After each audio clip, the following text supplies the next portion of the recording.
सिद्धि की शादी के बाद वो ससुराल चली जाती है। पीछे रह जाती है भाभी रानी। सिद्धि के ससुराल जाते ही भाभी कहती है, अरे वाह जी वाह, सारे कपड़े मेरे। हाय रे पैंट, अरे वाह वाह, मजा आ जाएगा। अरे ये सिद्धि की अलमारी के सामने खड़े होकर क्या बड़बड़ा रही है? जाकर देख मेहमानों को विदाई की मिठाई मिली कि नहीं। अब हाँ माँ जी, क्यों नहीं, लेकिन पहले कपड़े तो बदल लूं। अब रानी आ जाती है सिद्धि के उन कपड़ों में जो वो ससुराल जाने से पहले घर छोड़ जाती है। अरे रानी, कुछ दिन रुक जाती। अरे ये तो सिद्धि बिटिया को मैंने ही दिया था, बड़ा ही फबता था उस पर। तुझ पर तो कुछ खास नहीं लग रहा। अब वो ना मेरे सारे कपड़े गीले थे तो सोचा पहन लूं।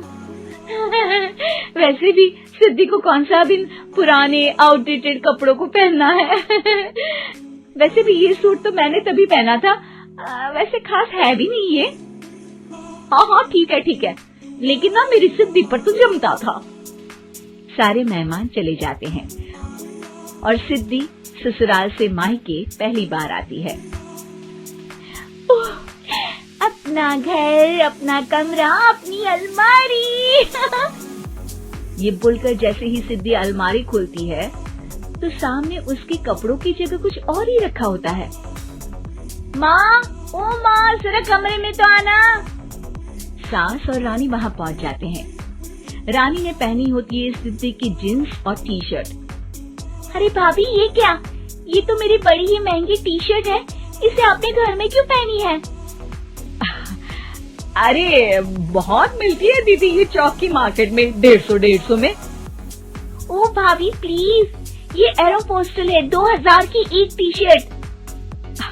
ओह 2000 में तो दीदी 4 साड़ी आ जाए। अब क्या बोलूं भाभी, ये मेरी अलमारी में छोटू के कपड़े, तो मेरे कपड़े कहाँ हैं?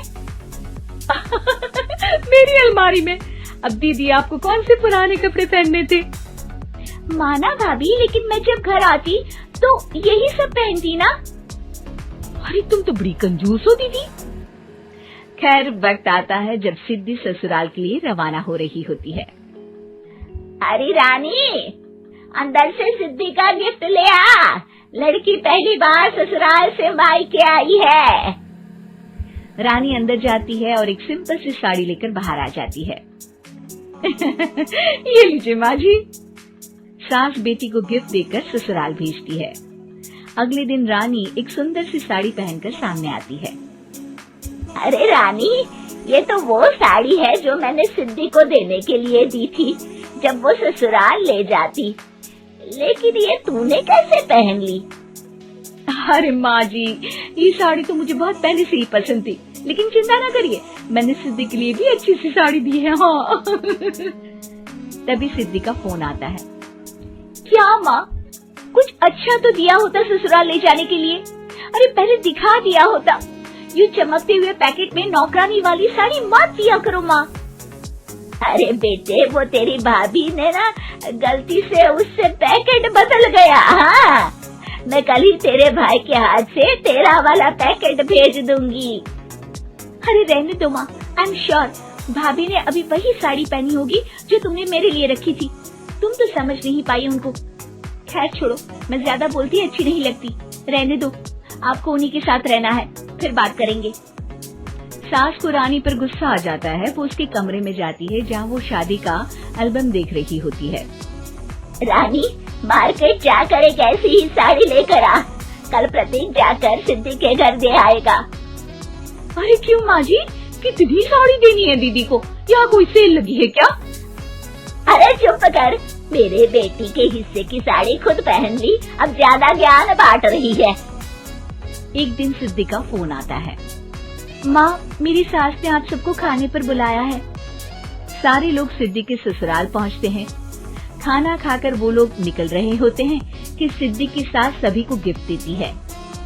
अरे बहन जी, बेटी के घर का खाना खा लिया, यही बहुत है जो आप ऊपर से गिफ्ट भी दे रही है।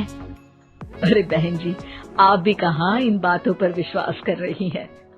सास सभी को गिफ्ट देती है, लेकिन रानी को जो साड़ी देती है वो अजीब सी हरे रंग की लाल रंग के बड़ी छाप वाली होती है।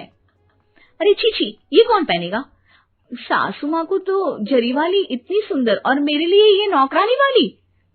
अरे भाभी, दरअसल मैं जब भी घर आती थी आप वापसी में ऐसी ही साड़ी देती थी ना, तो माँ ने सोचा कि आपको आपकी पसंद की ही साड़ी क्यों ना दी जाए।